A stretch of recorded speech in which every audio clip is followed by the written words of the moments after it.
All right. So in this segment, let's talk about stratification theory and some examples of strata that might have big impacts on people's functioning. So social strata would be different layers of society, right? And there are different strata based on different characteristics, and I'll talk about some specific examples in a second. The key thing that I want you to walk away with is this idea that when there are strata, you're sort of in a layer of society where you feel like you can't go up and you can't go down. You're sort of stuck in your level. That's the idea. And that's going to limit your choices. It's going to limit how you function in society, the kinds of things that you perceive yourself to be allowed to do, or maybe are physically allowed or not allowed to do, like that.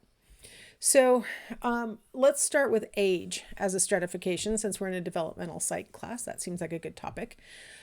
So age stratification refers to the idea that there's like sorting of people by age, and that some ages are more valuable than other ages.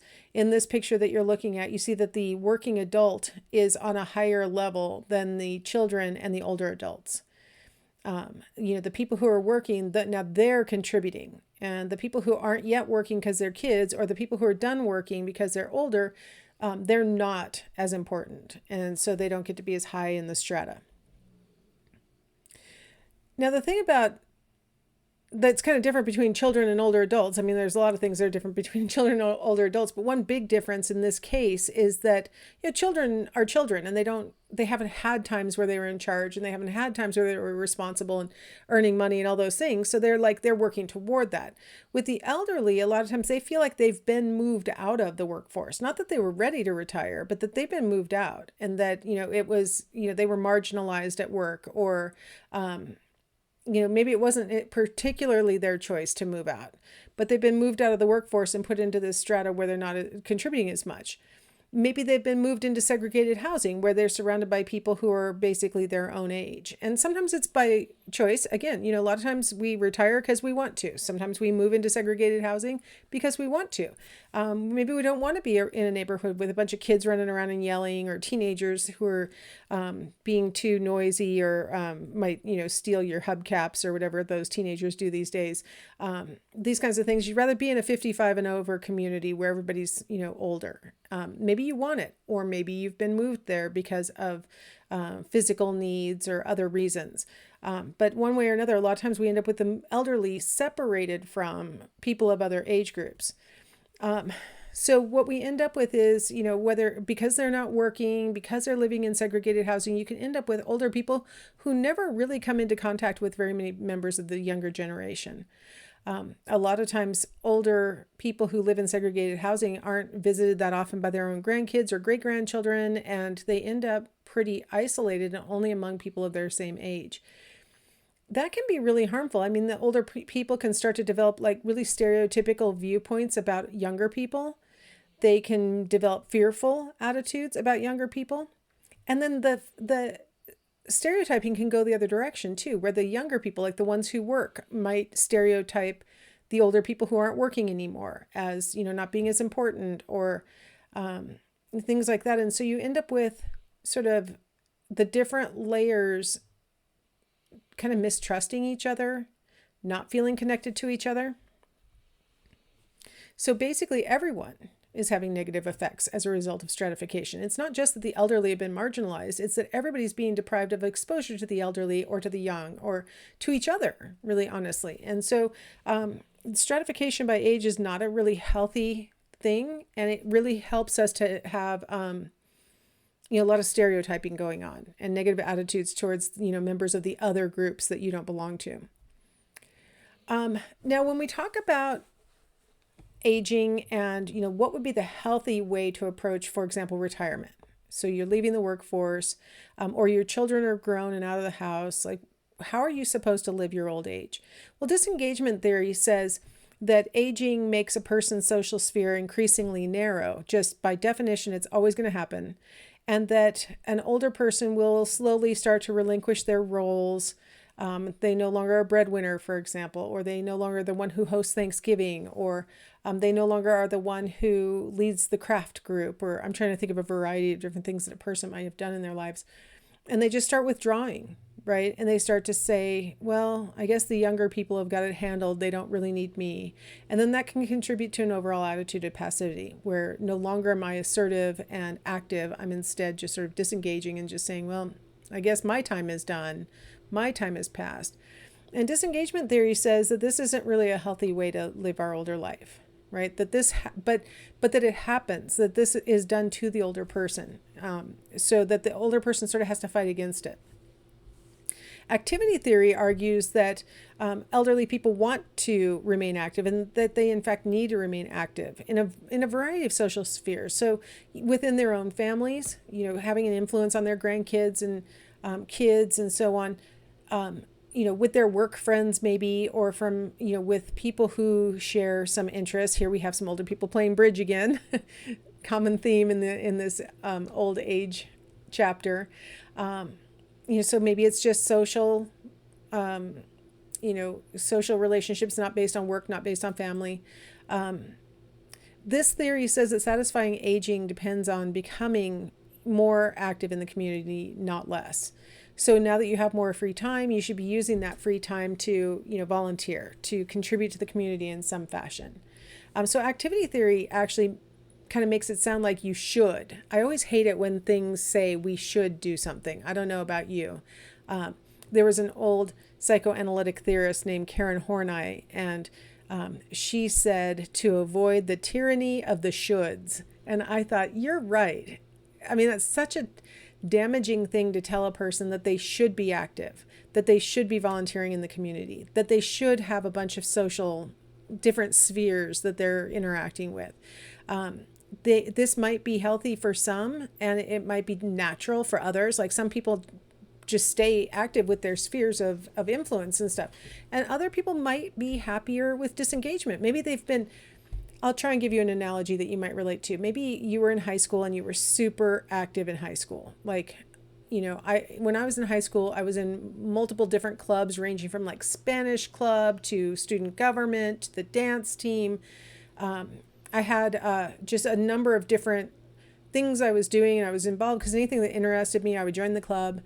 If it fit into my schedule, I would join the club.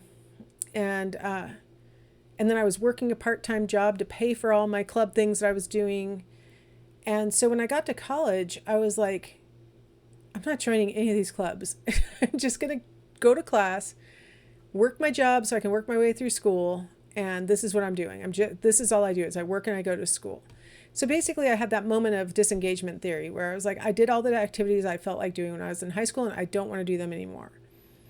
I kind of now, as an adult, looking back, saying, man, I kind of missed an opportunity to get involved in high school. But I think in college, but I think you guys might relate to what I'm talking, some of you might relate to what I'm talking about. Being super, super busy, being responsible, making decisions, having a lot, like no days where you're ever just sort of not having a commitment to fulfill. You could imagine that if you had that kind of work life, disengagement theory, kind of is putting you down for saying, I want to take a rest for a second. Like, let the young people handle this. I did my time. I want to relax. It was kind of a shift for my grandma, who had always put on Thanksgiving as my mom and my uncle were growing up, when my mom started saying we could do Thanksgiving at my house. And my grandma for a second was like, well, I don't want to give up Thanksgiving. But then she started to realize I could show up with a side dish instead of having to get everything else prepared. I think I'll take you up on that. And so it transitioned to my mom. Kind of wondering when that'll happen in my family. But, was that my grandma disengaging and becoming passive and giving up her role? Or was that my grandma saying, you know what, I did it for 30 years. Maybe it's my turn to take a break, right? And so I feel like there's a little bit of a put down in the disengagement theory and sort of a should on the activity theory. Continuity theory says, you know what? Maintain the values and lifestyle that you had in adulthood, and as long as you feel like you're being true to yourself, you're going to be satisfied. Continuity theory doesn't tell you that you need to be more or less active or have more or fewer friends or anything compared to what you were doing before. As long as you feel like you are still yourself and you are still doing what feels right to you, you're going to experience satisfaction in older life. So I guess you guys can probably get an impression which one I like. Finding friends who share your new hobby. Like these women are knitting and spinning. And, one of my fantasies in life is that someday I would have time to learn how to spin yarn. I'm like, I want to get a sheep and I want to spin some wool. And my husband's like, we are not getting any sheep. I just want like two. I don't have a bunch, but he goes, we're not doing that because I'll end up taking care of them because he has more time. And I'm like, maybe when I'm not working anymore, I'll have the time to tend to sheep and I could, get the grandkids over here and it would be so fun. And, like that look, I picked this picture on purpose because I'm like, that kind of looks fun to me. They're wearing their crazy shawls and they got their weird hat on and it just, it looks kind of fun to me. And that's the key thing. If it looks kind of fun to you and you want to do it, then do it, is continuity theory. Activity theory says whether it looks fun or not, you should be doing something. Disengagement theory says whether it's fun or not, you probably don't feel like doing it anymore because you're getting all old and passive. So disengagement, I might be putting a little more judgment into my description of those two theories than I probably should. But I feel like continuity theory is the one that says, continue being yourself. Like pursue what you have always liked or that you wished that you had time for and pursue those things. Ignore the rest.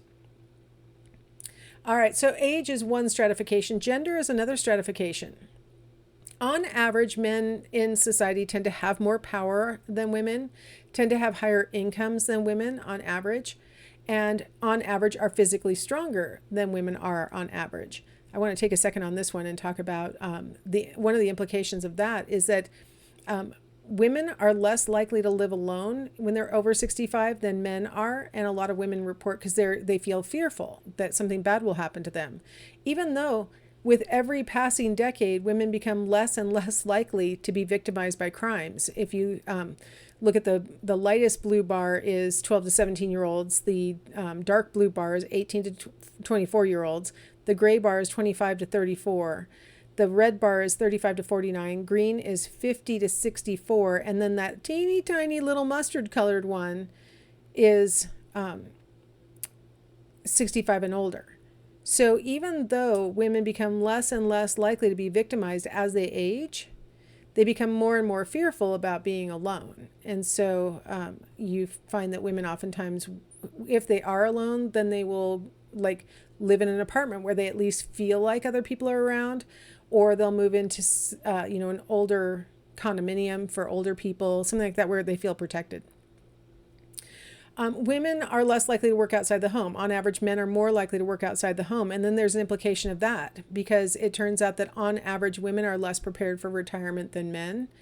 Too many people don't have any retirement savings, whether they're males or females, but that's the orange pie part.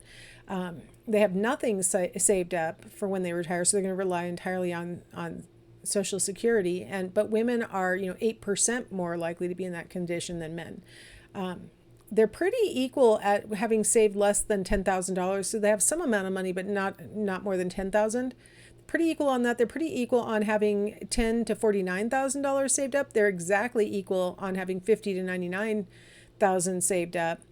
And then we get to having $100,000 to $199,000 saved up.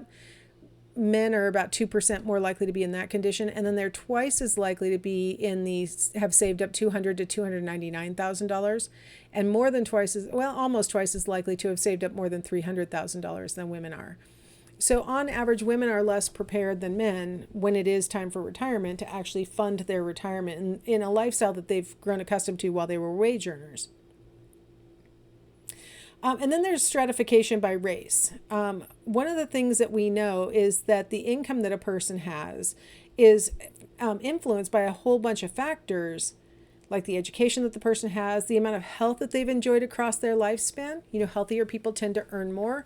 The kind of employment that they've had or whether they've been employed, the neighborhoods where they live, all of these factors go into, determining what kind of level of income a person is likely to enjoy. And what we find is that, like all of those plot points, people of white or Asian ancestry are more likely to have those factors. Hispanics are a little lower, but they're right behind whites and Asians. And then Black Americans are lower on all of these things. And so we see this stratification that happens by race with regard to income. Like it's all interacting together, right? Here we have income disparity related to race. And if we just focus in on this very bottom part, the 65 and older area, this vertical line is telling us this is the like if you're perfectly represented. So you'll see that for Asians, for example, they are perfectly represented for their proportion in the population among the people who are below poverty. So so Asians are exactly represented in the poverty level, whereas white Americans, they're a little underrepresented in the poverty level among the elderly. They're about 80% of just perfect parity. Blacks are twice as likely to be in poverty, and Hispanics are almost there, 1.9. So they're overrepresented given their status in the population. It's really important to see what we mean by overrepresented. Whites make up about 62% of the population. Blacks make up about 12%. Hispanics about 14%. Asians about 4%. So when you have to do this kind of graphic where you're putting it, on an even playing field so that you can kind of see the ratio for each of the races. And so when we say that blacks are twice as likely, Hispanics 1.9 times as likely, we're talking about given how many of them there are in the population, this is how many of them are likely to be in poverty. And this data is from 2020, so it's very recent. It's from the data was collected prior to the onset of the pandemic. This is not pandemic caused, but the data was processed during 2020 and reported. All right. Let's go ahead and stop here, and we will pick up with one of the implications of stratification by race, which is weathering.